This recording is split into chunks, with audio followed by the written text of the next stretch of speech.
I'm going to say straight away that in Greece we went through the same pattern. I also grew up in Greece at a time of dictatorship. But it was very brief. It was only a few years, and I was only there for a very short time, and I was a very little child.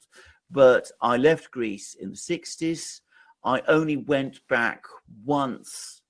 I made one trip to Greece in the 1970s. Wow! Why, In the Alexander? 1970s. Can I ask you? Because I had, well, I will say straight away, there were events that happened in my early childhood in Greece during that time, which were very traumatic and which made me nervous about going back to Greece. So I went back to Greece once in the mid-70s, and it was still the country of my childhood.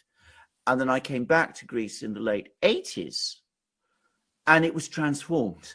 And it was, what had changed was that we joined the European Union. It was exactly what you said. We had the roads, we had the all these things that had suddenly appeared. We have the flags, right? We have the the flags, we have absolutely. the statues. And you know, it looked as if the place was booming. And of course, this boom went on for a very, very long time.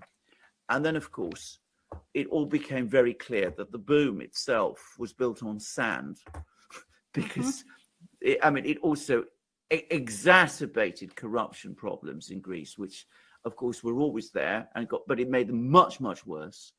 And then, of course, on top of all of that, we discovered that there was a very, very, very big price to pay, because, of course, the money that the European Union had invested in Greece was not for free.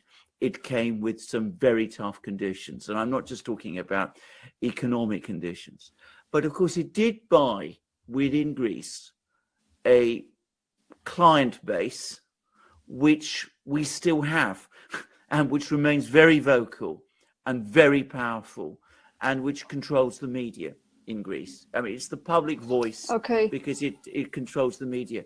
And I'm wondering about, I was going to ask you about the media in Poland, because I get the sense it's partly the same too, that the diversity of opinions in Poland are not reflected in the Polish media, about which I know very little, by the way. But I get the sense that it's a very sort of narrow type of media that you have in Poland that doesn't reflect, the diversity of views of the Polish people, which is a shame, because in communist times you had, of course, the official media, which nobody believed. Two channels. It's the two channels, which nobody believed, but you had an enormous, and I remember it, an absolutely enormous alternative underground media